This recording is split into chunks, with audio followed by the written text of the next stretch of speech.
ಇವತ್ತು ನಾನು ನಿಮಗೆ ಯಾವುದನ್ನ ಹೇಳ್ತಿದ್ದೀನಿ, ಮಾರ್ಕ್ ಮೈ ವರ್ಡ್ಸ್, ಈ ವಿಷಯಗಳು ನಿಮ್ಮ ಇಡೀ ಜೀವನದ ನಕ್ಷೆನೆ ಬದಲಿಸಬಹುದು. ಎಕ್ಸಾಕ್ಟ್ ಅದೇ ವಿಷಯಗಳನ್ನ ಸ್ವತಃ ವಿರಾಟ್ ಕೊಹ್ಲಿ ಫಾಲೋ ಮಾಡಿ ತಮ್ಮನ್ನ ಪೂರ್ಣ ರೀತಿ ಟ್ರಾನ್ಸ್ಫಾರ್ಮ್ ಮಾಡಿದ್ರು. ಮತ್ತೆ ಇದೇ ವಿಷಯಗಳನ್ನ ಕ್ರಿಸ್ಟಿಯಾನೋ ರೊನಾಲ್ಡೋ ಮತ್ತೆ ಶಾರುಖ್ ಖಾನ್ ಫಾಲೋ ಮಾಡ್ತಾರೆ. ಏನಾದ್ರೂ ನೀವು ಈ ವಿಡಿಯೋನ ಬೇರೆ ನಾರ್ಮಲ್ ವಿಡಿಯೋಸ್ ಗಳ ತರ ನೋಡ್ತಿದ್ರೆ ಮತ್ತೆ ಮಧ್ಯದಲ್ಲೇ ಬಿಟ್ಟು ಹೋಗ್ಬೇಕು ಅಂತ ಇದ್ರೆ ಆಗ ಖಂಡಿತ ನೀವು ಹೋಗ್ಬೋದು, ಯಾವುದೇ ತೊಂದರೆ ಇಲ್ಲ. ಇಂಟರ್ನೆಟ್ ಅಲ್ಲಿ ತುಂಬಾ ಬೇರೆ ವಿಡಿಯೋಸ್ ಗಳು ಬಿದ್ದಿದೆ, ಸಾಕಷ್ಟು ಕಾಂಟೆಂಟ್ ಗಳಿದೆ, ಹೋಗಿ ನೋಡ್ಬೋದು. ಈಗ ಉಳಿದಿರೋ ಸೀರೀಸ್ ಜನ ಬನ್ನಿ ಶುರು ಮಾಡೋಣ.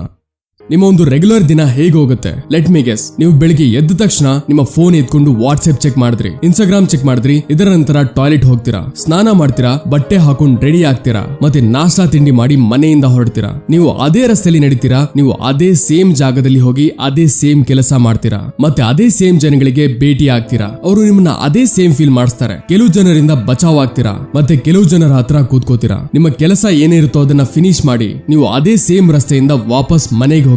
ರೀಲ್ಸ್ ಅಥವಾ ಶಾರ್ಟ್ ಸ್ಕ್ರೋಲ್ ಮಾಡ್ತೀರಾ, ಅಥವಾ ಯಾವ್ದಾದ್ರು ಮೂವಿ ಅಥವಾ ವೆಬ್ ಸೀರೀಸ್ ನೋಡ್ಕೊಂಡು ಮಲಗ್ತೀರಾ. ಇದೇ ರೂಟೀನ್ ಬಹುಶಃ ಗೊತ್ತಿಲ್ಲ ಎಷ್ಟು ದಿನದಿಂದ ಫಾಲೋ ಮಾಡ್ತಿದ್ದೀರಾ ಮತ್ತೆ ಎಷ್ಟು ದಿನಗಳವರೆಗೆ ಫಾಲೋ ಮಾಡ್ತಾ ಹೋಗ್ತೀರಾ ಅಂತ. ಈಗ ಇದರಲ್ಲಿ ಕಾಮನ್ ಏನು? ಜನ, ನಿಮ್ಮ ವಿಚಾರ ಮತ್ತೆ ಜನಗಳ ವಿಚಾರಗಳು, ನಿಮ್ಮ ಡೈಲಿ ಕೆಲಸಗಳು, ಹೋಗೋದಕ್ಕೆ ಬರೋದಕ್ಕೆ ಬಳಸೋ ರಸ್ತೆ, ನಿಮ್ಮ ಹ್ಯಾಬಿಟ್ಸ್, ಜನರ ಹ್ಯಾಬಿಟ್ಸ್, ನೀವು ನೋಡುವ ಕಾಂಟೆಂಟ್, ಹಾಗೆ ತುಂಬಾ ಇದೆ. ನಿಮ್ಮ ಈ ರೂಟೀನ್ ಒಂದು ಕಂಪ್ಯೂಟರ್ ಫಿಲಾಸಫಿ ತರ ಕೆಲಸ ಮಾಡುತ್ತೆ. ಅಲ್ಲಿ ನೀವು ನಿಮ್ಮ ಇಷ್ಟದಂತೆ ಏನು ಮಾಡ್ತಿರಲ್ಲ ಎಲ್ಲ ತಾನಾಗಿ ತಾನೇ ಆಗ್ತಿರುತ್ತೆ. ವಿರಾಟ್ ಕೊಹ್ಲಿ ಅವರ ಜೊತೆನೂ ಇದೇ ನಡೀತಿತ್ತು. ಅವರು ಹೇಳ್ತಾರೆ, ನನಗೆ ನೆನಪಿದೆ, ನಾನು ಈಟಿಂಗ್ ಮತ್ತೆ ಫಿಟ್ನೆಸ್ ವಿಷಯದಲ್ಲಿ ಸ್ವಲ್ಪನೂ ಡಿಸಿಪ್ಲಿನ್ ಇರಲಿಲ್ಲ. ನನಗೆ ಈಗಲೂ ವಿಶ್ವಾಸ ಆಗಲ್ಲ ಅದು ನಾನಾಗಿದೆ ಅಂತ.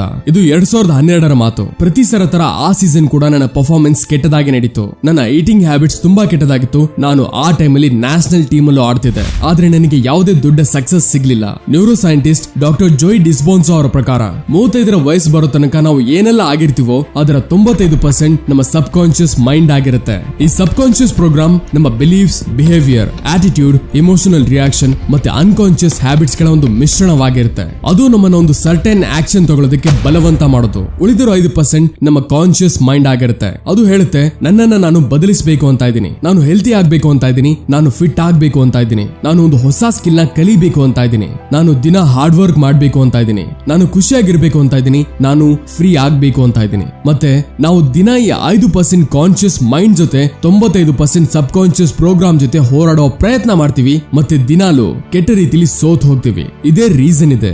ನೀವು ನಿಮಗೆ ದಿನ ಹೇಳ್ತೀರಾ, ನಾನು ನಾಳೆಯಿಂದ, ಮಂಡೆಯಿಂದ ಅಥವಾ 1ನೇ ತಾರೀಕಿಂದ ಎಲ್ಲವನ್ನ ಬದಲಿಸ್ತೀನಿ ಅಂತ, ಆದ್ರೆ ಏನು ಬದಲಾಗಲ್ಲ.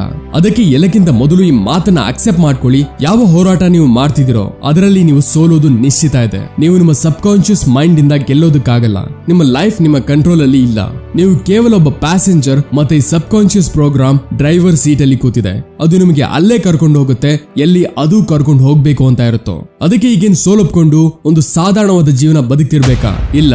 ಹಾಗಿದ್ರೆ ಅದರ ಸೊಲ್ಯೂಷನ್ ಏನು? ಒಂದೇ ಸೊಲ್ಯೂಷನ್ ಇದೆ. ಯಾವಾಗ ಶತ್ರು ನಿಮಗಿಂತ ಶಕ್ತಿಶಾಲಿ ಆಗಿರ್ತಾನೋ ಅವನ ಜೊತೆ ಸೋಲೋದು ನಿಶ್ಚಿತವಾಗಿರೋದು. ಅವನ ಜೊತೆ ಹೋರಾಡ್ಲೇಬಾರ್ದು. ಯಾಕಂದ್ರೆ ಯಾವಾಗ ನೀವು ಹೋರಾಡದೇನೆ ನಿಲ್ಲಿಸ್ತಿರೋ ಆಗ ಯಾರು ಸೋಲೋದು ಇಲ್ಲ ಮತ್ತೆ ಯಾರು ಗೆಲ್ಲೋದು ಇಲ್ಲ. ನೀವು ಯೋಚಿಸಿರ್ಬೋದು, ಹೋರಾಡದೇನೆ ನಿಲ್ಲಿಸಿದಾಗ ಆಗ ಹೇಗ್ ಗೆಲ್ಲೋದು ಅಂತ. ಗೆಲ್ಬಹುದು ಗೆಳೆತನ ಮಾಡ್ಕೊಂಡು, ಆದ್ರೆ ಮೊದಲು ಅದರ ಜೊತೆ ಹೋರಾಡೋದನ್ನ ಬಿಟ್ಟು ಅದರ ಪ್ರೋಗ್ರಾಮಿಂಗ್ ನ ಚೇಂಜ್ ಮಾಡ್ಬೇಕಾಗತ್ತೆ. ಯಾಕಂದ್ರೆ ಯಾವ ಮೈಂಡ್ ಇವತ್ತು ನಿಮ್ಮ ವಿರುದ್ಧವಾಗಿದೆಯೋ ಅದು ಇನ್ನೂ ನಿಮ್ಮ ಕತ್ತಲೆ ಕಡೆ ತಳ್ತಾ ಇರೋದು, ನಿಮ್ಗೊಂದು ಫೇಲ್ಯೂರ್ ಹೆಸರಿನ ಪಟ್ಟಿ ಕೊಡ್ತಿರೋದು. ನೀವು ಅದನ್ನೇ ಯೂಸ್ ಮಾಡಿ ನಿಮ್ಮನ್ನ ನೀವು ಸಕ್ಸಸ್ಫುಲ್ ಮಾಡೋ ತರ. ಯಾವುದೇ ಪ್ರೋಗ್ರಾಮಿಂಗ್ ನ ಚೇಂಜ್ ಮಾಡೋದಕ್ಕೆ ನೀವು ಅದರ ಸೋರ್ಸ್ ಕೋಡ್ ನ ಬದಲಿಸಬೇಕಿರುತ್ತೆ. ಮತ್ತೆ ನಿಮ್ಮ ಮೈಂಡ್ ನ ಸೋರ್ಸ್ ಕೋಡ್ ಟೋಟಲ್ 6 ಸ್ಟೆಪ್ ಇಂದ ಆಗುತ್ತೆ. ಮೊದಲ 3 ಸ್ಟೆಪ್ ಅಲ್ಲಿ ಒಂದು ಸಾಲಿಡ್ ಫೌಂಡೇಶನ್ ಸೆಟ್ ಮಾಡೋಣ. ಮತ್ತೆ ಕೊನೆಯ 3 ಸ್ಟೆಪ್ ನಿಮ್ಮ ಬ್ರೈನ್ ಹಾರ್ಡ್ ರೀಸೆಟ್ ಮಾಡಿ ಕಂಪ್ಲೀಟ್ ರೀಪ್ರೋಗ್ರಾಮ್ ಮಾಡೋಣ. ವಿರಾಟ್ ಕೊಹ್ಲಿ ಮುಂದೆ ಹೇಳ್ತಾರೆ, ನನಗೆ ನೆನಪಿದೆ ಯಾವಾಗ ನಾನು ಸೀಸನ್ ಮುಗಿದ ಮೇಲೆ ಮನೆಗೆ ಬಂದೆ ಮತ್ತೆ ಒಂದು ಶವರ್ ಮಾಡಿ ಮಿರರ್ ಮುಂದೆ ಬಂದೋ ಆಗ ನನ್ನ ನೋಡಿ ನನಗೆ ಅಸಹ್ಯ ಆಯ್ತು, ನನಗೆ ದ್ವೇಷ ಆಯ್ತು. ನನಗ್ ನಾನೇ ಹೇಳ್ದೆ, ನೀನು ಇಂಡಿಯನ್ ಕ್ರಿಕೆಟ್ ಟೀಮ್ ನ ಒಬ್ಬ ಪ್ಲೇಯರ್, ಇದೆಲ್ಲ ಇದೇ ರೀತಿ ನಡೆಯಲ್ಲ ಅಂತ. ಮತ್ತೆ ಅದರ ನಂತರ ನಿಮಗೆ ಗೊತ್ತಿದೆ ಎಲ್ಲ ಬದಲಾಗಿರೋದು. ವಿರಾಟ್ ಕೊಹ್ಲಿಗಿಂತ ಮುಂಚೆ ಯಾವುದೇ ಇಂಡಿಯನ್ ಕ್ರಿಕೆಟರ್ ಈ ಲೆವೆಲ್ ಫಿಟ್ನೆಸ್ ಗೆ ರೀಚ್ ಆಗಿರಲಿಲ್ಲ. ಇದನ್ನ ಇಂಡಿಯನ್ ಟೀಮ್ ಅಲ್ಲಿ ವಿರಾಟ್ ಕೊಹ್ಲಿನೇ ತಂದಿದ್ದು. ಮನುಷ್ಯನನ್ನ ಪ್ರಾಣಿಗಳ ಮಧ್ಯ ಬಿಟ್ರೆ ಆಗ ಅವನು ಪ್ರಾಣಿ ಆಗ್ತಾನೆ, ಮತ್ತೆ ಪ್ರಾಣಿಗಳನ್ನ ಮನುಷ್ಯರ ಮಧ್ಯ ಬಿಟ್ರೆ ಆಗ ಅದರಲ್ಲೂ ಮನುಷ್ಯತ್ವ ಬಂದೇ ಬಿಡುತ್ತೆ. ನೀವು ಯಾವತ್ತೂ ನಿಮ್ಮ ಮಾತೃಭಾಷೆ ಮಾತಾಡೋದನ್ನ ಕಲಿತಿರ್ಲಿಲ್ಲ, ನೀವು ಕೇವಲ ನಿಮ್ಮ ಅಕ್ಕಪಕ್ಕದ ಜನರು ಮಾತಾಡೋದನ್ನ ಕೇಳಿದ್ರಿ, ಮತ್ತೆ ನೀವು ಕೂಡ ಆಗ ಅವರ ತರ ಮಾತಾಡೋದಕ್ಕೆ ಶುರು ಮಾಡಿದ್ರಿ. ನೀವು ಲೈಫ್ ಅಲ್ಲಿ ಏನು ಮಾಡೋದಕ್ಕಾಗಲ್ಲ, ನಿನಗೆ ಸ್ವಲ್ಪ ಬುದ್ಧಿ ಕಡಿಮೆ ಇದೆ, ನೀನು ಓದೋದ್ರಲ್ಲಿ ಸ್ವಲ್ಪ ವೀಕ್ ಇದೆಯಾ, ನೀನ್ ಬರೀ ಇಷ್ಟ ದುಡ್ಡು ಸಂಪಾದಿಸೋಕೆ ಲಾಯಕ್ ಇದೆಯಾ, ದುಡ್ಡು ಸಂಪಾದಿಸೋದು ತುಂಬಾ ಕಷ್ಟ ಇದೆ, ಏನಾದ್ರೂ ಈ ರೀತಿಯ ಮಾತುಗಳು ಒಬ್ಬ ವ್ಯಕ್ತಿಗೆ ನಾರ್ಮಲ್ ಇದ್ರೆ ಆಗ ಅರ್ಥ ಮಾಡ್ಕೊಳ್ಳಿ ಅವನ ಕಂಡೀಷನಿಂಗ್ ಆಗಿದೆ. ಅವನನ್ನ ಪ್ರೋಗ್ರಾಮ್ ಮಾಡಿ ಒಂದು ಪೂರ್ತಿ ಸಾಫ್ಟ್ವೇರ್ ನ ರೆಡಿ ಮಾಡಿದ್ದಾರೆ. ಒಂದೇ ವಿಷಯನ ಪದೇ ಪದೇ ಹೇಳೋದ್ರಿಂದ, ಪದೇ ಪದೇ ಕೇಳೋದ್ರಿಂದ ನಿಮ್ಮ ಬ್ರೈನ್ ಆ ವಿಷಯಕ್ಕೆ ಕಂಡೀಷನ್ ಆಗ್ಬಿಡುತ್ತೆ. ಒಂದ್ ಮಾತು ಹೇಳ್ತಾರಲ್ಲ, ಒಂದು ಸುಳ್ಳನ್ನ ಎಷ್ಟು ಸರಿ ಹೇಳ್ಬೇಕಂದ್ರೆ ಅದು ನಿಜ ಅಂತ ಒಪ್ಕೊಳ್ಳೋ ತನಕ ಹೇಳೋದು. ನಿಮ್ಮ ಬ್ರೈನ್ ಈ ರೀತಿ ಸಾವಿರಾರು ಸುಳ್ಳುಗಳನ್ನ ನಿಜ ಅಂತ ಅನ್ಕೊಳ್ಳುತ್ತೆ, ಮತ್ತೆ ಅದೇ ಅಕಾರ್ಡಿಂಗ್ ನಿಮ್ಮಿಂದ ಆಕ್ಟ್ ಮಾಡಿಸುತ್ತೆ. ಇದರ ಪರಿಣಾಮ ಏನಾಗುತ್ತೆ ಅಂದ್ರೆ ನಿಮ್ಮ ಲೈಫ್ ಅದೇ ರೀತಿ ಆಗೋಗುತ್ತೆ. ಅದಕ್ಕೆ ಎಲ್ಲಕ್ಕಿಂತ ಮೊದಲು ನೀವು ಈ ಕಂಡೀಷನಿಂಗ್ ನ ಚೇಂಜ್ ಮಾಡ್ಬೇಕಾಗತ್ತೆ. ನಿಮಗೆ ನೀವು ಈ ರೀತಿ ಕೆಲವು ಒಳ್ಳೆ ವಿಷಯಗಳನ್ನ ಪದೇ ಪದೇ ಹೇಳ್ಬೇಕಾಗತ್ತೆ, ಪದೇ ಪದೇ ಕೇಳಿಸ್ಬೇಕಾಗತ್ತೆ. ಅದರಿಂದ ನಿಮಗೆ ಲಾಭ ಆಗೋದು, ಅದರ ಮೇಲೆ ನೀವು ಬಿಲೀವ್ ಮಾಡುವಂತದ್ದು. ಆದ್ರೆ ಈಗ ನಮ್ಮ ಮೈಂಡ್ ಏನು ಒಂದು ಚಿಕ್ಕ ಮಗು ಅಲ್ಲ, ಇದು ಅದೇ ಮಾತುಗಳನ್ನ ಒಪ್ಕೊಂಡು ನಂಬಿ ದೊಡ್ಡದಾಗಿದೆ. ಈಗ ಇದಕ್ಕೆ ಬೇರೆ ಏನಾದ್ರೂ ಹೇಳಿದ್ರೆ ಅದು ಬದಲಿಗೆ ಪಾಸಿಟಿವ್ ಆಗಿರ್ಲಿ ಅಥವಾ ಅದಕ್ಕೆ ಲಾಭದಾಯಕನೇ ಆಗಿರ್ಲಿ, ಇದು ಅದರ ಮೇಲೆ ಸುಲಭವಾಗಿ ನಂಬೋದಕ್ಕೆ ಹೋಗಲ್ಲ. ಅದಕ್ಕೆ ನೀವು ನಿಮ್ಮ ಕಂಡೀಷನಿಂಗ್ ಮಾಡಿ ನಿಮ್ಮ ಒಳಗೆ ಯಾವ ಕಂಡೀಷನಿಂಗ್ ಹುಟ್ಟಿಸ್ತಿದಿರೋ ಅದನ್ನ ನೀವು ತುಂಬಾ ಯೋಚನೆ ಮಾಡಿ ಮಾಡ್ಬೇಕಾಗತ್ತೆ. ಯಾವ್ದಾದ್ರು ಹ್ಯಾಬಿಟ್ ಚೇಂಜ್ ಮಾಡ್ಬೇಕು ಅಂತ ಇದ್ದೀರಾ ಅಥವಾ ಯಾವ್ದಾದ್ರು ಲಾಂಗ್ ಟರ್ಮ್ ಗೋಲ್ ಅಚೀವ್ ಮಾಡ್ಬೇಕು ಅಂತ ಇದ್ದೀರಾ, ಪ್ರತಿಯೊಂದನ್ನ ನೀವು ಬದಲಿಸಬಹುದು ಈ ಮೆಥಡ್ ನ ಯೂಸ್ ಮಾಡಿ. ಆದ್ರೆ ಕೇವಲ ಮೊದಲನೇ ಸ್ಟೆಪ್ ಏನಂದ್ರೆ ನಿಮಗೆ ನಿಮ್ಮ ಕಂಡೀಷನಿಂಗ್ ಮೇಲೆ ವಿಶ್ವಾಸ ಇರಬೇಕು. ಯಾವುದನ್ನೆಲ್ಲ ನೀವು ಅಚೀವ್ ಮಾಡ್ತಿದ್ರೋ, ಯಾವುದನ್ನೆಲ್ಲ ನೀವು ಯೋಚಿಸ್ತಿದ್ರೋ, ಯಾವುದನ್ನೆಲ್ಲ ನಿಮಗೆ ನೀವು ಹೇಳ್ತಿದಿರೋ 100% ಪಾಸಿಬಲ್ ಇದೆ ಅಂತ. ಇಲ್ಲಿ ತನಕ ನೀವು ಏನ್ ಮಾಡಿದ್ರೋ ಅದಾಗಿತ್ತು ಕೇವಲ ನಿಮ್ಮ ಮೈಂಡ್ ನ ಕನ್ವಿನ್ಸ್ ಮಾಡೋದು. ಸಾಕಷ್ಟು ಜನರು ತಮ್ಮ ಮೈಂಡ್ ಅಂತೂ ಕನ್ವಿನ್ಸ್ ಮಾಡ್ತಾರೆ, ಬಟ್ ಆದ್ರೂ ಅವರಲ್ಲಿ ಯಾವುದೇ ಚೇಂಜಸ್ ಬದಲಾವಣೆ ಬರೋದಿಲ್ಲ. ಫಾರ್ ಎಕ್ಸಾಂಪಲ್, ಬಹುಶಃ ಈ ರೀತಿ ಎಷ್ಟು ಜನ ಕಳೆದ ವರ್ಷದಲ್ಲಿ ಅವರು ತಮ್ಮ ಬಿಸ್ನೆಸ್ ನ ಶುರು ಮಾಡ್ಬೇಕು ಅನ್ಕೊಂಡಿದ್ರು, ತಮ್ಮ ಒಂದು ಯೂಟ್ಯೂಬ್ ಚಾನೆಲ್ ಸ್ಟಾರ್ಟ್ ಮಾಡ್ಬೇಕು ಅನ್ಕೊಂಡಿದ್ರು, ಯಾವ್ದಾದ್ರು ಹೊಸ ಸ್ಕಿಲ್ ಕಲಿಬೇಕು ಅಂತ ಇದ್ರು. ಅವರೆಲ್ಲ ಸಾಕಷ್ಟು ಬುಕ್ಸ್ ಓದಿದ್ರು, ಸಾಕಷ್ಟು ವಿಡಿಯೋಸ್ ನೋಡಿದ್ರು, ತುಂಬಾ ನಾಲೆಡ್ಜ್ ಪಡ್ಕೊಂಡ್ರು. ಅವರಿಗೆ ಅವರ ಐಡಿಯಾ ಮೇಲೆ ಪೂರ್ತಿ ಕಾನ್ಫಿಡೆನ್ಸ್ ಇತ್ತು, ಪೂರ್ತಿ ವಿಶ್ವಾಸನೂ ಇರುತ್ತೆ, ಅವರು ತುಂಬಾ ಸಕ್ಸಸ್ಫುಲ್ ಆಗ್ತಾರೆ ಅಂತ. ಆದ್ರೆ ಇದೆಲ್ಲದರ ನಂತರನೂ ಅವರು ಅದನ್ನ ಮಾಡೋದಕ್ಕಾಗಲ್ಲ, ಯಾಕಂದ್ರೆ ಅವರ ಮೈಂಡ್ ಅಂತೂ ರೆಡಿ ಇತ್ತು, ಆದ್ರೆ ಬಾಡಿ ಅಲೋ ಮಾಡ್ಲಿಲ್ಲ. ಎಲ್ಲಕ್ಕಿಂತ ಕಷ್ಟ ಇದೆ ನಮ್ಮ ಬಾಡಿಗೆ ಇದನ್ನ ಫೀಲ್ ಮಾಡಿಸೋದು ಯಾವ್ದನ್ನ ನೀವು ಯೋಚಿಸ್ತಿದಿರೋ ಅದು ಆಕ್ಚುಲ್ ಅಲ್ಲಿ ಪಾಸಿಬಲ್ ಇದೆ ಅಂತ. ಯಾಕಂದ್ರೆ ಕೊನೆಯಲ್ಲಿ ಎಲ್ಲಾ ಕೆಲಸನ ನಿಮ್ಮ ಬಾಡಿನೇ ಮಾಡ್ಬೇಕಿರತ್ತಲ್ವಾ. ಕೇವಲ ಇಮ್ಯಾಜಿನ್ ಮಾಡೋದ್ರಿಂದ ಏನೂ ಆಗಲ್ಲ. ನೀವು ಇಮೋಷನಲಿ ನಿಮ್ಮ ಬಾಡಿ ಒಳಗೆ ಇದನ್ನ ಫೀಲ್ ಮಾಡಿಸ್ಬೇಕಾಗತ್ತೆ. ನಮ್ಮ ಬ್ರೈನ್ ಲ್ಯಾಂಗ್ವೇಜ್ ಇದೆ ಥಾಟ್ಸ್, ಮತ್ತೆ ನಮ್ಮ ಬಾಡಿಯ ಲ್ಯಾಂಗ್ವೇಜ್ ಇದೆ ಫೀಲಿಂಗ್ಸ್. ಏನಾದ್ರೂ ಯಾವುದೇ ವಸ್ತುನ ಅಥವಾ ಸಂದರ್ಭಗಳಲ್ಲಿ ಮನಸ್ಸಲ್ಲಿ ಫೀಲ್ ಮಾಡೋದಕ್ಕೆ ಆಗ್ಲಿಲ್ಲ ಅಂದ್ರೆ ಆಗ ನೀವು ಅದರ ಮೇಲೆ ಆಕ್ಟಿವ್ ಮಾಡೋದಕ್ಕಾಗಲ್ಲ. ಈ ರೀತಿ ಎಷ್ಟು ಸರಿ ಆಗುತ್ತೆ, ಯಾವ್ದಾದ್ರು ಒಂದು ಡಿಶ್ ನಿಮಗೆ ಅಷ್ಟೊಂದು ಟೇಸ್ಟಿ ಅನ್ಸಿರುತ್ತೆ, ಅದನ್ನ ತಿನ್ನೋದಕ್ಕೆ ತುಂಬಾ ಮನಸ್ಸಾಗ್ತಿರುತ್ತೆ, ಆದ್ರೆ ನಿಮ್ಮ ಹೊಟ್ಟೆ ತುಂಬಿರುತ್ತೆ, ಆಗ ನಿಮಗೆ ಹಸುವಾಗಲ್ಲ, ನೀವು ಅದಕ್ಕೆ ಕೈ ತನಕ ಹಾಕಲ್ಲ. ಇದೇ ರೀತಿ ನೀವು ಯಾವುದನ್ನ ಪಡಿಬೇಕು ಅಂತ ಇರ್ತೀರೋ ಆಗ ನಿಮ್ಮ ಒಳಗೆ ಅದನ್ನ ಪಡೆಯುವ ಹಸಿವಿರಬೇಕು, ನಿಮ್ಮ ಒಳಗೆ ಸ್ಟ್ರಾಂಗ್ ಫೀಲಿಂಗ್ ಇರಬೇಕು. ಜಸ್ಟ್ ಲೈಕ್ ವಿರಾಟ್ ಕೊಹ್ಲಿ, ಯಾವ ತರ ಅವರು ತಮ್ಮನ್ನ ನೋಡಿ ಪೂರ್ಣ ರೀತಿಯಲ್ಲಿ ಫೀಲ್ ಮಾಡ್ತಾ ಹೇಳಿದ್ರು, ಈಗ ಇದು ಈ ರೀತಿ ನಡೆಯಲ್ಲ, ನಾನೀಗ ಎಲ್ಲ ಬದಲಿಸಬೇಕು ಅಂತ. ಫೀಲಿಂಗ್ ಮತ್ತೆ ಇಮೋಷನ್ ಗಳ ಮಾಧ್ಯಮದಿಂದ ನಿಮ್ಮ ಬಾಡಿ ನೀವು ಕೊಟ್ಟಿರೋ ಫೀಲಿಂಗ್ಸ್ ನ ಅರ್ಥ ಮಾಡ್ಕೊಳ್ಳುತ್ತೆ, ಮತ್ತೆ ಆಗ ಆಕ್ಷನ್ಸ್ ತಗೊಳ್ಳೋದು ತುಂಬಾ ಸುಲಭ, ಈಸಿ ಆಗೋಗುತ್ತೆ. ಏನಾದ್ರೂ ನೀವು ನಿಮ್ಮ ವಿಷನ್ ಬಗ್ಗೆ ಏನು ಫೀಲ್ ಮಾಡೋದಕ್ಕೆ ಆಗ್ತಿಲ್ಲ ಅಂದ್ರೆ ಆಗ ಇದರ ಅರ್ಥ ನಿಮ್ಮ ಬಾಡಿ ನಿಮ್ಮ ಮೈಂಡ್ ಅಲ್ಲಿರೋ ಸಿಗ್ನಲ್ ಗಳನ್ನ ರಿಸೀವ್ ಮಾಡೋದಕ್ಕೆ ಆಗ್ತಿಲ್ಲ, ಮತ್ತೆ ಇದರ ಕಾರಣದಿಂದ ನೀವು ಆಕ್ಷನ್ಸ್ ತಗೊಳ್ಳೋದಿಲ್ಲ.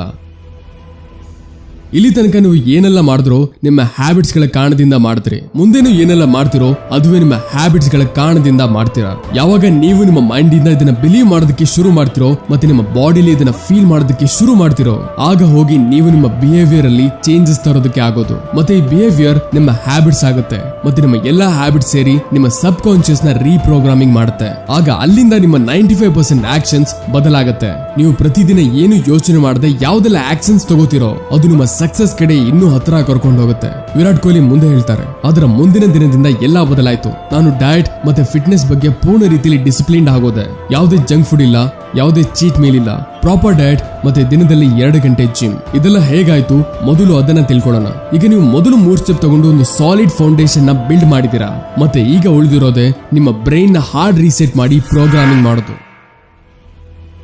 ನಮ್ಮ ಲೈಫ್ ಅಲ್ಲಿ ಏನೆಲ್ಲ ಆಗುತ್ತೋ ಅದರ ರಿಯಾಕ್ಷನ್ ನಮ್ಮ ಸೆಲ್ಫ್ ಟಾಕ್ ಇಂದಾನೆ ಬರುತ್ತೆ. ಈಗ ನೀವು ಇದನ್ನ ನೆಗೆಟಿವ್ ಸೆಲ್ಫ್ ಟಾಕ್ ಅಂತ ತಿಳ್ಕೊಳ್ಳಿ ಅಥವಾ ಪಾಸಿಟಿವ್ ಸೆಲ್ಫ್ ಟಾಕ್. ನಮ್ಮ ಮೈಂಡ್ ಗೆ ಈ ರೀತಿ ಯಾವುದೇ ಪಾಸಿಟಿವ್ ಅಥವಾ ನೆಗೆಟಿವ್ ಸೆಲ್ಫ್ ಟಾಕ್ ಇರಲ್ಲ. ಇದು ಕೆಲವು ಈ ರೀತಿ ಮಾತುಗಳಿರುತ್ತೆ, ಅದನ್ನ ನಿಮ್ಮ ಮೈಂಡ್ ನಿಜ ಅಂತ ತಿಳ್ಕೊಂಡು ಕೂತಿರುತ್ತೆ. ಇದರಿಂದ ನಿಮಗೆ ಯಾವ ಲಾಭ ಆಗುತ್ತೆ, ಯಾವ ನಷ್ಟ ಆಗುತ್ತೆ ಅನ್ನೋದ್ರಿಂದ ನಿಮ್ಮ ಮೈಂಡ್ ಗೆ ಯಾವುದೇ ವ್ಯತ್ಯಾಸ ಬೀಳಲ್ಲ. ಏನಾದ್ರೂ ನೀವು ಹೇಳಿದ್ರೆ I can't exercise, I am weak in studies, ನನಗೆ ಬೆಳಿಗ್ಗೆ ಎದ್ದೇಳೋದಕ್ಕೆ ಆಗಲ್ಲ, ನಾನು ಕೂತು ಓದುವ ಕೆಪಾಸಿಟಿ ಕಡಿಮೆ ಇದೆ, ನೀವು ಈ ರೀತಿ ಮಾತುಗಳು ಹೇಳೋದ್ರಿಂದ ನಿಮ್ಮ ಮೈಂಡ್ ನಿಮ್ಮಿಂದ ಅದೇ ರೀತಿಯ ಕೆಲವು ಕೆಲಸಗಳನ್ನ ಮಾಡಿಸುತ್ತೆ. ಅವುಗಳು ಇದೇ ಮಾತುಗಳನ್ನ ಇನ್ನೂ ಪಕ್ಕಾ ಮಾಡ್ತಾ ಹೋಗೋ ತರ. ಕೆಲವು ತಿಂಗಳ ಮುಂಚೆ ನಾನು ಈ ರೀತಿ ಯೋಚಿಸ್ತಿದ್ದೆ, ನನ್ನಿಂದ ಬೆಳಿಗ್ಗೆ ಎದ್ದೇಳೋದಕ್ಕೆ ಆಗ್ತಿಲ್ಲ ಅಂತ. ತಡರಾತ್ರಿ ತನಕ ಕೆಲಸ ಮಾಡೋದು, ಬೆಳಿಗ್ಗೆ ಲೇಟ್ ಆಗಿ ಹೇಳೋದು. ಆಗ ಅಲ್ಲಿ ತನಕ ನಾನು ಬೆಳಿಗ್ಗೆ 8 ಗಂಟೆಗೆ ಎದ್ದೇಳ್ತಿದ್ದೆ. ಮತ್ತೆ ಈಗ ನಾನು ಎದ್ದೇಳ್ತೀನಿ ಬೆಳಿಗ್ಗೆ 5 ಗಂಟೆಗೆ. ಅದು ತುಂಬಾ ಸುಲಭವಾಗಿ. ಹೇಗೆ? ಇದರ ಬಗ್ಗೆ ನಾವು ಮುಂದೆ ಮಾತಾಡೋಣ. ಬ್ರೂಸ್ ಲೀ ಹೇಳ್ತಾರೆ, ನಿಮ್ಮ ಬಗ್ಗೆ ನೀವು ತಮಾಷೆಗೂ ನೆಗೆಟಿವ್ಲಿ ಕೆಟ್ಟದಾಗಿ ಮಾತಾಡಬೇಡಿ. ನಿಮ್ಮ ಬಾಡಿಗೆ ಡಿಫರೆನ್ಸ್ ಅರ್ಥ ಆಗಲ್ಲ. ನಿಮ್ಮ ಶಬ್ದಗಳು ಎನರ್ಜಿ ಇದೆ ಮತ್ತೆ ಅದು ಚಮತ್ಕಾರಗಳು ಮಾಡಬಹುದು. ಅದಕ್ಕೆ ಅವುಗಳನ್ನ ಸ್ಪೆಲ್ ಅಂತ ಕರೀತಾರೆ. ನಿಮ್ಮ ಶಬ್ದಗಳು ಬದಲಿಸಿ ಮತ್ತೆ ನಿಮ್ಮ ಲೈಫ್ ಬದಲಾಗುತ್ತೆ. ಅದಕ್ಕೆ ನೀವು ನಿಮ್ಮ ಮೈಂಡ್ ಅಲ್ಲಿ ನಡೀತಿರೋ ಪ್ರತಿಯೊಂದು ಶಬ್ದಗಳ ಮೇಲೆ ಗಮನ ಕೊಡಬೇಕು. ನಿಮ್ಮ ಬಗ್ಗೆ ನೀವು ಏನ್ ಹೇಳ್ತಿರ್ತೀರೋ, ಮುಖ್ಯವಾಗಿ ಕೆಲವು ಬೇಡದಿರೋ ಮಾತುಗಳ ಮೇಲೆ. ಯಾವುದು ನಿಮ್ಮ ಜೀವನ ನರಕ ಮಾಡ್ತಿದ್ಯೋ. ಈ ವರ್ಡ್ಸ್ ಗಳು ಯಾವ್ದಾದ್ರು ಆಗ್ಬೋದು. ಲೈಕ್, ನಾನು ತುಂಬಾ ಲೋ ಫೀಲ್ ಮಾಡ್ತಿದ್ದೀನಿ, ನಾನು ಟ್ಯಾಲೆಂಟೆಡ್ ಅಲ್ಲ, ನನ್ನಿಂದ ಬೆಳಿಗ್ಗೆ ಎದ್ದೇಳೋದಕ್ಕೆ ಆಗಲ್ಲ, ನಾನು ಎಕ್ಸರ್ಸೈಸ್ ಮಾಡೋದಕ್ಕಾಗಲ್ಲ, ನಾನು ಮೆಡಿಟೇಷನ್ ಮಾಡೋದಕ್ಕಾಗಲ್ಲ, ನಾನು ಕಂಟ್ರೋಲ್ ಮಾಡೋದಕ್ಕಾಗಲ್ಲ, ನಾನು ಚೆನ್ನಾಗಿ ಕಾಣಿಸಲ್ಲ, ನನಗೆ ತುಂಬಾ ಕೋಪ ಬರುತ್ತೆ. ಈ ರೀತಿ ಎಲ್ಲಾ ಮಾತುಗಳು ನಿಮ್ಮನ್ನ ಒಂದು ಲಿಮಿಟ್ ಅಲ್ಲಿ ಇಡುತ್ತೆ. ಆಗ ನೀವು ಇದಕ್ಕಿಂತ ಮುಂದೆ ಇರೋದ್ರ ಬಗ್ಗೆ ಯೋಚನೆ ಮಾಡೋದಕ್ಕಾಗಲ್ಲ. ಆದ್ರೆ ಏನಾದ್ರೂ ನೀವು ಇದನ್ನ ಮಾಡಿದ್ರೆ ಆಗ ನಿಮ್ಮ ಇಡೀ ಪ್ರಪಂಚನೇ ಬದಲಾಗತ್ತೆ. 2014ರಲ್ಲಿ ಯಾವಾಗ ಇಂಡಿಯನ್ ಟೀಮ್ ಆಸ್ಟ್ರೇಲಿಯಾ ಹೋಗುತ್ತೋ ಆಗಿನ ಮಾತನ್ನ ವಿರಾಟ್ ಕೊಹ್ಲಿ ಹೇಳ್ತಾರೆ. ನಾನು ವಿಜುವಲೈಸ್ ಮಾಡ್ತಾ ನೋಡೋದಕ್ಕಾಗ್ತಿತ್ತು, ನಾನು ಬೌಲರ್ಸ್ ನ ಎಲ್ಲಾ ಕಡೆ ಹೊಡಿತಿದ್ದೀನಿ, ನಾನು ಆಕ್ಚುಲಿ ಈ ಇಮೋಷನ್ ನ ಫೀಲ್ ಮಾಡ್ತಿದ್ದೆ, ಇದೇ ಆಗುತ್ತೆ ಅಂತ. ಮತ್ತೆ ಯಾವಾಗ ಮ್ಯಾಚ್ ಶುರು ಆಯ್ತು ಆಗ ಎಕ್ಸಾಕ್ಟ್ಲಿ ಅದೇ ನಡೀತು. ಯಾಕಂದ್ರೆ ಮೈಂಡ್ ಮೊದಲೇ ಇದನ್ನ ರಿಜಿಸ್ಟರ್ ಮಾಡ್ತು ಮತ್ತೆ ಅದಕ್ಕೆ ಬಾಡಿ ಅದೇ ಪ್ರಕಾರ ರೆಸ್ಪಾಂಡ್ ಮಾಡ್ತು. ಅದಕ್ಕೆ ಈಗ ನೀವು ಅವೇರ್ ಆಗ್ಬೇಕು ಸೆಲ್ಫ್ ಟಾಕ್ ಬಗ್ಗೆ. ನನ್ನ ಪ್ರತಿಯೊಂದು ಶಬ್ದ ಅಮೂಲ್ಯವಾದದ್ದು ಅಂತ ಇದೇ ಸಮಯ ಡಿಸೈಡ್ ಮಾಡ್ಕೊಳ್ಳಿ. ಇವತ್ತಿಂದ ನಿಮ್ಮ ವಿಚಾರಗಳು ನಿಮ್ಮನ್ನ ನಡೆಸಲ್ಲ, ನೀವು ನಿಮ್ಮ ವಿಚಾರಗಳನ್ನ ನಡೆಸ್ತೀರಾ ಅಂತ. ನಿಮ್ಮ ಸೆಲ್ಫ್ ಟಾಕ್ ಯಾವ್ದು ನೆಗೆಟಿವ್ ಇದೆಯೋ ಅದನ್ನ ರಿಪ್ಲೇಸ್ ಮಾಡ್ಬೇಕು ಪಾಸಿಟಿವ್ ಇಂದ. ಈಗ ನಿಮ್ಮ ಮೈಂಡ್ ಹೇಳ್ಬೋದು, ಅರೆ ಈ ವಿಷಯ ಅಂತೂ ನನಗೆ ಮೊದಲೇ ಗೊತ್ತಿದೆ ಅಂತ. ಆದ್ರೆ ಸ್ವಲ್ಪ ಇದರ ಮೇಲೆ ಗಮನ ಅಂತೂ ಕೊಡಿ. ಈ ಮಾತನ್ನ ನಿಮಗೆ ಯಾರು ಹೇಳ್ತಿದ್ದಾನೆ ಅಂತ. ನಿಮ್ಮ ಪ್ರೋಗ್ರಾಮಿಂಗ್. ಸ್ನೇಹಿತರೆ, ಕೇವಲ ಗೊತ್ತಿರೋದ್ರಿಂದ ಏನೂ ಆಗಲ್ಲ, ಎಲ್ಲರಿಗೂ ಗೊತ್ತು. ಆದ್ರೆ ಯಾವಾಗ ಗೊತ್ತಿರೋದನ್ನ ಅಪ್ಲೈ ಮಾಡಿ ವ್ಯತ್ಯಾಸ ತರ್ತೀರಾ ಆಗ ಅದರ ನಿಜವಾದ ಬೆಲೆ ಆ ವಿಷಯಕ್ಕೆ ಮತ್ತೆ ಅದನ್ನ ಅಪ್ಲೈ ಮಾಡಿದ ವ್ಯಕ್ತಿಗೆ. ಮುಂದೆ ನಾನು ನಿಮಗೆ ಯಾವ ಪ್ರೂಫ್ ಕೊಡ್ತೀನೋ ಆಗ ನಿಮಗೆ ಗೊತ್ತಾಗುತ್ತೆ ಇದು ಎಷ್ಟು ಪವರ್ಫುಲ್ ಆಗಿರೋದು ಅಂತ. ಅದಕ್ಕೆ ನೀವು ನಾನು ಲೇಜಿ ಆಗಿದ್ದೀನಿ ಅನ್ನೋ ವರ್ಡ್ಸ್ ನ ರಿಪ್ಲೇಸ್ ಮಾಡಬೇಕಾಗುತ್ತೆ. I am hard working, I am disciplined, ನನ್ನ ಮೈಂಡ್ ವೀಕ್ ಇದೆ, ಇದನ್ನ ರಿಪ್ಲೇಸ್ ಮಾಡಬೇಕು. I am talented, I am genius, ನಾನು ನೋಡೋದಕ್ಕೆ ಚೆನ್ನಾಗಿಲ್ಲ, ಇದನ್ನ ಐ ಆಮ್ ಗುಡ್ ಲುಕಿಂಗ್ ಅಂತ. ಐ ಆಮ್ ಡಿಪ್ರೆಸ್ಡ್ ಆಗುತ್ತೆ, I am happy, I am confident. ಆದ್ರೆ ನೀವು ಇದನ್ನ ಮೇಕ್ ಶೋರ್ ಮಾಡಬೇಕು. ನೀವು ನಿಮಗೋಸ್ಕರ ಯಾವ ಸೆಲ್ಫ್ ಟಾಕ್ ಅಫರ್ಮೇಷನ್ ಸೆಲೆಕ್ಟ್ ಮಾಡ್ತಿರೋ ಅದು ಅಷ್ಟೊಂದು ಬೇಸಿಕ್ ಆಗೂ ಇರಬಾರ್ದು, ಅದನ್ನ ನೀವು ಸೀರಿಯಸ್ ಆಗಿ ತಗೊಳ್ದೇ ಇರೋ ಹಾಗೆ, ಮತ್ತೆ ಅದು ಅಷ್ಟೊಂದು ಓವರ್ ಆಗೂ ಇರಬಾರ್ದು.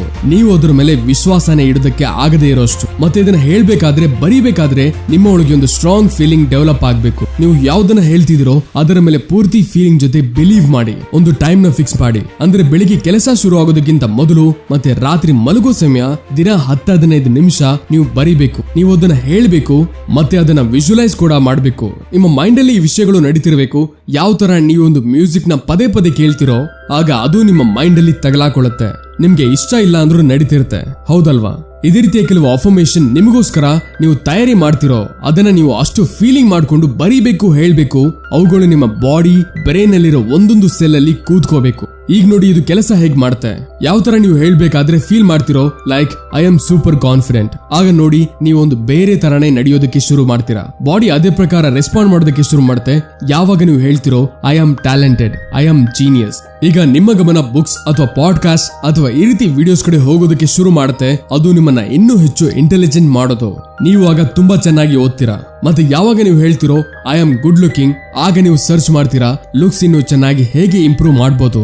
ಮತ್ತೆ ಅಲ್ಲಿಂದ ಕೆಲವು ವಿಷಯಗಳು ಗೊತ್ತಾದಾಗ ನೀವು ಅದನ್ನ ಫಾಲೋ ಮಾಡೋದಕ್ಕೆ ಶುರು ಮಾಡ್ತೀರಾ. ನಿಮಗೆ ಈ ರೀತಿ ವಿಡಿಯೋಸ್, ಈ ರೀತಿ ಬುಕ್ಸ್ ಅಥವಾ ಈ ರೀತಿ ಜನ ಸಿಗ್ತಾರೆ, ಅವರು ನಿಮಗೆ ಸರಿಯಾದ ದಾರಿಯಲ್ಲಿ ಬೆಳೆಯೋದಕ್ಕೆ ಹೆಲ್ಪ್ ಮಾಡೋರು. ನೋಡಿ, ಯಾವಾಗ ನಿಮ್ಮ ಫೋಕಸ್ ಪ್ರಾಬ್ಲಮ್ ಅಥವಾ ಕಂಪ್ಲೇಂಟ್ ಮಾಡೋದ್ರ ಮೇಲೆ ಇರಲ್ವೋ ಆಗ ನಿಮ್ಮ ಗಮನ ಕಂಪ್ಲೀಟ್ ಸೊಲ್ಯೂಷನ್ ಮೇಲೆ ಬಂದಿರುತ್ತೆ. ತನ್ನನ್ನ ತಾನು ಇನ್ನೂ ಹೆಚ್ಚು ಬೆಟರ್ ಮಾಡೋದ್ರ ಮೇಲೆ. ವಿರಾಟ್ ಕೊಹ್ಲಿ ಹೇಳ್ತಾರೆ, ಯಾವಾಗ ನನ್ನ 8 ಸೆಂಚುರಿ ಇತ್ತು ಆಗ ನನಗೆ ನಾನೇ ಹೇಳ್ದೆ, ಏನಾದ್ರೂ ನಾನು 8 ಸೆಂಚುರೀಸ್ ಹೊಡೆದಿದ್ದೀನಿ ಅಂದ್ರೆ ಆಗ ನಾನು ಮುಂದೇನೂ ಚೆನ್ನಾಗಿ ಆಡ್ಬೋದು. ಅದಕ್ಕೆ ನಾನು ಪೂರ್ತಿ ಬಿಲೀವ್ ಜೊತೆ ಕಾನ್ಫಿಡೆನ್ಸ್ ಇಂದ ಹೇಳೋದಕ್ಕೆ ಶುರು ಮಾಡಿದೆ, ನಾನು ಬೆಸ್ಟ್, ನಾನು ತುಂಬಾ ಚೆನ್ನಾಗಿ ಆಡ್ತೀನಿ. ಮುಂದಿನ ಮ್ಯಾಚ್ ಅಲ್ಲೇ ನಾನು 48 ಮತ್ತೆ 75 ರನ್ಸ್ ಹೊಡೆದೆ. ಮತ್ತೆ ಇವತ್ತಿನ ಡೇಟ್ ಅಲ್ಲಿ ವಿರಾಟ್ ಕೊಹ್ಲಿ ಅವರ ಹೆಸರಲ್ಲಿ ಟೋಟಲ್ 81 ಸೆಂಚುರೀಸ್ ಇದೆ. ನಿಮ್ಮ ಮೈಂಡ್ ಮತ್ತೆ ಬಾಡಿಲಿ ಸೆಲ್ಫ್ ಟಾಕ್ ಪವರ್ ನ ಫೀಲ್ ಮಾಡೋದಕ್ಕೆ ನಿಮ್ಮನ್ನ ನೀವು ಪ್ರೂವ್ ಮಾಡಿ ತೋರಿಸಬೇಕಾಗತ್ತೆ. ನೀವು ಯಾವ್ದನ್ನ ಹೇಳ್ತಿದಿರೋ ಅದು ನಿಜ ಅಂತ. ಅಂದ್ರೆ ನೀವು ಲೈಫ್ ಅಲ್ಲಿ ಯಾವ ಚಿಕ್ಕ ಪುಟ್ಟ ಸಕ್ಸಸ್ ಪಡೆದಿದಿರೋ ಅದನ್ನ ನೀವು ನೆನಪು ಮಾಡ್ಕೊಳ್ಳಿ. ನೀವು ಯಾವತ್ತಾದ್ರೂ ಎಕ್ಸರ್ಸೈಸ್ ಮಾಡಿರ್ತೀರಾ, ಯಾವತ್ತಾದ್ರೂ ನೀವು ಒಂದಿನ ಬೆಳಿಗ್ಗೆ ಬೇಗ ಎದ್ದಿರ್ತೀರಾ, ಯಾವಾಗ್ಲಾದ್ರೂ ನೀವು ಒಳ್ಳೆ ಸ್ಕೋರ್ ಮಾಡಿರ್ತೀರಾ. ನಿಮಗೆ ನೀವು ಭರವಸೆ ಕೊಡಿಸಿ ಏನಾದ್ರೂ ನಾನು ಪಾಸ್ಟ್ ಅಲ್ಲಿ ಸಕ್ಸಸ್ ಪಡೆದಿದ್ರೆ ಆಗ ನಾನು ಈ ಕೆಲಸನ ಮಾಡಬಹುದು. ಏನಾದ್ರೂ ನಿಮಗೆ ನೀವು ಐ ಆಮ್ ಡಿಸಿಪ್ಲಿನ್ ಅಂತ ಹೇಳ್ತಿದ್ರೆ ಆಗ ನಿಮಗೆ ನೀವು ವಿಶ್ವಾಸ ಕೊಡಿಸೋದಕ್ಕೆ ಈ ರೀತಿ ಆಕ್ಷನ್ಸ್ ತಗೋಬೇಕಾಗತ್ತೆ. ಅದರಿಂದ ಇದು ಸಾಬೀತಾಗೋ ರೀತಿ ಹೌದು ನೀವು ಡಿಸಿಪ್ಲಿನ್ ಇದ್ದೀರಾ ಅಂತ. ಚಿಕ್ಕ ಚಿಕ್ಕನೇ ಸರಿ, ಆದ್ರೆ ಆಕ್ಷನ್ಸ್ ತಗೊಳ್ಳಿ. ಚಿಕ್ಕ ಆಕ್ಷನ್ಸ್ ಗಳಿಂದ ಆ ಕೆಲಸಗಳನ್ನ ಮಾಡೋದು ಶುರು ಮಾಡಿ. ಯಾವ್ದನ್ನ ನೀವು ಇಲ್ಲಿ ತನಕ ತಳ್ತಾ ಬರ್ತಿದ್ರೋ ನಿಮ್ಮ ದೊಡ್ಡ ಗೋಲ್ ಅನ್ನ ಚಿಕ್ಕ ಚಿಕ್ಕ ಭಾಗಗಳಲ್ಲಿ ಡಿವೈಡ್ ಮಾಡಿ ಮತ್ತೆ ಆ ಚಿಕ್ಕ ಚಿಕ್ಕ ಗೋಲ್ಸ್ ನ ಪೂರ್ತಿ ಮಾಡಿ. ಲೈಕ್ ಏನಾದ್ರೂ ನೀವು ತುಂಬಾ ಸಮಯದ ತನಕ ಓದೋದಕ್ಕೆ ಆಗ್ತಿಲ್ಲ ಅಂದ್ರೆ ಆಗ 25 ನಿಮಿಷದ ಸ್ಟಡಿ ಸೆಷನ್ ಮಾಡಿ ಓದೋದು ಶುರು ಮಾಡಿ. ಯಾವ್ದು ನಿಮಗೆ ಸಕ್ಸಸ್ ರೀತಿಯ ಫೀಲಿಂಗ್ ಕೊಡುತ್ತೋ ಆ ರೀತಿ ಕೆಲಸ ಮಾಡೋದು ಶುರು ಮಾಡಿ. ಇದು ನಿಮ್ಮ ಹೊಸ ಸೆಲ್ಫ್ ಟಾಕ್ ನ ಫ್ಯೂಯಲ್ ಮಾಡುವ ಕೆಲಸ ಮಾಡುತ್ತೆ. ಮತ್ತೆ ಆಗ ನೀವೇ ಸ್ವತಃ ಜಾಸ್ತಿ ಆಕ್ಷನ್ಸ್ ತಗೊಳ್ಳೋದಕ್ಕೆ ಶುರು ಮಾಡ್ತೀರಾ. ವಿರಾಟ್ ಕೊಹ್ಲಿ ಹೇಳ್ತಾರೆ, ಯಾವಾಗ ನಾನು ಕೆಲವು ತಿಂಗಳ ತನಕ ಡಿಸಿಪ್ಲಿನ್ ಇದ್ನೋ ಆಗ ನನಗೆ ರಿಸಲ್ಟ್ ಕಾಣಿಸ್ತು. ನಾನು ಫೀಲ್ಡ್ ಅಲ್ಲಿ ತುಂಬಾ ವೇಗವಾದೆ, ಫೀಲ್ಡ್ ಅಲ್ಲಿ ತುಂಬಾ ಫೋಕಸ್ಡ್ ಆಗುತ್ತೆ. ಮತ್ತೆ ಆಗ ಇದು ನನ್ನ ಅಡಿಕ್ಷನ್ ಆಗೋಯ್ತು, ನನ್ನನ್ನ ನಾನು ಇನ್ನೂ ಇಂಪ್ರೂವ್ ಮಾಡ್ತಾ ಹೋಗೋದಕ್ಕೆ. ಈಗ ಕೊಡ್ತೀನಿ ನನ್ನ ಎಕ್ಸಾಂಪಲ್. ನಾನು ನನಗೆ ಹೇಳೋದಕ್ಕೆ ಶುರು ಮಾಡಿದೆ. ಮಂಡೆಯಿಂದ ಬೆಳಿಗ್ಗೆ 5 ಗಂಟೆಗೆ ಎದ್ದು ನಾನು ರನ್ನಿಂಗ್ ಮಾಡೋದಕ್ಕೆ ಹೋಗ್ಬೇಕು ಅಂದ್ರೆ ಹೋಗ್ಬೇಕು. ಮತ್ತೆ ಅಲ್ಲಿ ತನಕ ನಾನು ಬೆಳಿಗ್ಗೆ 7 ರಿಂದ 8 ಗಂಟೆಗೆ ಎದ್ದೇಳ್ತಿದ್ದೆ. ಯಾವಾಗೆಲ್ಲ ನನಗೆ ಟೈಮ್ ಸಿಕ್ತಿತ್ತೋ ಆಗ ಇದನ್ನ ನಾನು ಪದೇ ಪದೇ ಹೇಳ್ತಿದ್ದೆ. ಇದನ್ನ ನಾನು 5-6 ದಿನ ತನಕ ಫಾಲೋ ಮಾಡ್ದೆ. ಮತ್ತೆ ಎಕ್ಸಾಕ್ಟ್ ಆ ರಾತ್ರಿ ಮಲಗೋ ಮೊದಲು ಹೇಳ್ದೆ, ನಾಳೆ ಬೆಳಿಗ್ಗೆ ನಾನು ಎದ್ದೇಳಲೇಬೇಕು. ನಾನು ಯಾವುದೋ ಕಾರಣದಿಂದ ಲೇಟ್ ಆಗಿ ಮಲಗದೆ ಹಿಂದಿನ ದಿನ, ಆದ್ರೆ ಬೆಳಿಗ್ಗೆ 5ಕ್ಕೆ ಎದ್ದೇಳ್ದೆ ಮತ್ತೆ ಹೊರಟೋದೆ. And this is the power of right self talk. ಈ ರೀತಿ ನೀವು ಯಾವುದೇ ಅಭ್ಯಾಸನ ಬಿಡಬಹುದು ಮತ್ತೆ ನಿಮಗೋಸ್ಕರ ನೀವು ಹಾರ್ಡ್ ವರ್ಕ್ ಮಾಡಿ ಸರಿಯಾದ ದಾರಿಯಲ್ಲಿ ನಡೀಬಹುದು. ಮತ್ತೆ ಲೈಫ್ ಅಲ್ಲಿ ಯಾವುದೇ ಗೋಲ್ ನ ಅಚೀವ್ ಮಾಡಬಹುದು. ನೋಡಿ, ನಿಮ್ಮ ಲೈಫ್ ಅಲ್ಲಿ ಯಾವುದೇ ಚೇಂಜ್ ಬರಲ್ಲ ಏನಾದ್ರೂ ನೀವು ಈ ವಿಷಯಗಳನ್ನ ಫಾಲೋ ಮಾಡೋದಿಲ್ಲ ಅಂದ್ರೆ. ಮತ್ತೆ 90% ಜನರು ಇದನ್ನ ಮಾಡಲ್ಲ, ನನಗೆ ಗೊತ್ತಿದೆ. ಅವರು ಅಫರ್ಮೇಷನ್ಸ್ ನ ಬರೆಯೋದಿಲ್ಲ ಮತ್ತೆ ಬಿಲೀವ್ಸ್ ಮತ್ತೆ ಫೀಲಿಂಗ್ಸ್ ನ ಯೂಸ್ ಮಾಡಲ್ಲ, ಯಾಕಂದ್ರೆ ಅವರಿಗೆ ಇದರ ಪವರೇ ಗೊತ್ತಿಲ್ಲ. ಆದ್ರೆ ಯಾರು ಇದನ್ನ ಮಾಡ್ತಾನೋ ಅವನ ಲೈಫ್ ಅಲ್ಲಿ ಮ್ಯಾಜಿಕ್ ಆಗೋದು ಶುರು ಆಗುತ್ತೆ. ಪ್ಲೀಸ್ ನೀವು ಈ ವಿಡಿಯೋದಲ್ಲಿರೋ ಮಾತುಗಳು ಮತ್ತೆ ನನ್ನ ಎಫರ್ಟ್ಸ್ ವೇಸ್ಟ್ ಆಗೋದಕ್ಕೆ ಬಿಡ್ಬೇಡಿ. ನೀವು ಕೇವಲ 7 ದಿನ, 10 ದಿನ, 21 ದಿನ ಟ್ರೈ ಮಾಡಿ ನೋಡಿ. ಈ ಸ್ಟೆಪ್ಸ್ ನ ಹೋಗಿ ಒಂದು ಪರ್ಸನಲ್ ಡೈರಿ ಮಾಡ್ಕೊಳ್ಳಿ. ಏನಾದ್ರೂ ನೀವು ಇದನ್ನ ಮಾಡ್ತಿದ್ದೀರಾ ಅಂದ್ರೆ ಆಗ ಹೋಗಿ ಕಮೆಂಟ್ಸ್ ಅಲ್ಲಿ ಏನಾದ್ರೂ ಬರೀರಿ, ನನಗೂ ಗೊತ್ತಾಗ್ಲಿ ನನ್ನ ಎಫರ್ಟ್ಸ್ ವೇಸ್ಟ್ ಹೋಗ್ತಿಲ್ಲ ಅಂತ. ಮತ್ತೇನಾದ್ರೂ ನೀವು ನಿಮ್ಮ ಡೈಲಿ ರೂಟೀನ್ ಹಿಂದಿನ ಸೈಕಾಲಜಿ ತಿಳ್ಕೊಂಡ್ರೆ ಆಗ ನಿಮ್ಮ ಲೈಫ್ ಮೊದಲಿಗಿಂತ 10 ಪಟ್ಟು ಬೆಟರ್ ಆಗೋಗುತ್ತೆ. ಮತ್ತೆ ಸ್ನೇಹಿತರೆ, ಐ ಹೋಪ್ ಈ ವಿಡಿಯೋ ನಿಮಗೆ ಈ ಹೊಸ ವರ್ಷದಲ್ಲಿ ಹೆಲ್ಪ್ ಮಾಡುತ್ತೆ ಅನ್ಕೊಂಡಿದ್ದೀನಿ, ಫಿಸಿಕಲಿ ಮೆಂಟಲಿ ಗ್ರೋ ಆಗೋದಕ್ಕೆ. ಈ ವಿಡಿಯೋ ನಿಮ್ಮ ಲೈಫ್ ಅಲ್ಲಿ ಸ್ವಲ್ಪನೂ ವ್ಯಾಲ್ಯೂ ಆಡ್ ಮಾಡಿದ್ರೆ ವಿಡಿಯೋನ ಲೈಕ್ ಮಾಡಿ ಮತ್ತೆ ಚಾನಲ್ಗೆ ಹೊಸಬರಾಗಿದ್ರೆ ಮರಿದೇ ಸಬ್ಸ್ಕ್ರೈಬ್ ಮಾಡಿ. ಸಿಗೋಣ ಮುಂದಿನ ವಿಡಿಯೋದಲ್ಲಿ. Keep learning and keep growing.